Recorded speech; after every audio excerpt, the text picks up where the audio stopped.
Ce sont les premières mesures de la nouvelle politique d'immigration signée Donald Trump. Verrouiller la frontière avec le Mexique, la renforcer avec 5000 gardes-frontières supplémentaires et asphyxier les villes sanctuaires qui tolèrent les sans-papiers. L'appellation ville sanctuaire remonte aux années 80, lorsque de nombreuses églises se sont mises à accueillir des réfugiés qui fuyaient les conflits d'Amérique centrale et ne pouvaient obtenir l'asile. Cambridge fait partie de ces villes refuges. À la mairie, on s'attendait à une nouvelle attaque républicaine. Ce n'est pas la première. Nous avons réaffirmé en novembre que nous resterions une ville sanctuaire. C'est un refuge pour ceux qui choisissent Cambridge comme lieu de résidence, pour qu'ils trouvent le chemin de la citoyenneté. 200 villes sont ainsi qualifiées de villes sanctuaires aux États-Unis. Leur point commun, elles ne dénoncent pas les sans-papiers au service fédéral de l'immigration, du moins pas quand ils n'ont rien fait de mal. Ces illégaux sont environ 11 millions et représentent une partie importante de la population des grandes métropoles des États-Unis. Les autorités des villes sanctuaires refusent notamment d'honorer les demandes d'incarcération que leur présentent les autorités de l'immigration. Elles refusent aussi de faciliter l'expulsion d'un clandestin arrêté en le maintenant plus longtemps que prévu en prison.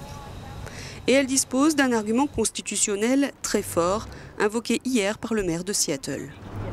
Le 4e amendement indique clairement que toutes les arrestations et détentions doivent être justifiées, qu'il doit y avoir une raison et que notre service de police local ne peut être forcé d'appliquer les lois fédérales sur l'immigration. Nous n'allons pas, comme nous l'avons fait lors de la Seconde Guerre mondiale, permettre à nos policiers de devenir des adjoints du gouvernement fédéral pour rassembler les immigrants dans cette ville.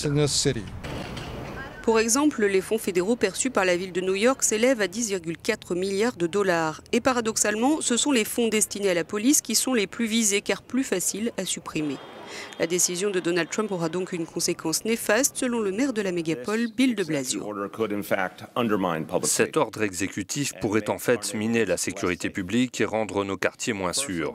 Tout d'abord parce que cet ordre exécutif pourrait miner la relation entre notre service de police et nos collectivités, ce qui a été le fondement de notre capacité à réduire la criminalité. Nous ne déporterons pas les New-Yorkais respectueux de la loi. Nous ne déchirerons pas les familles.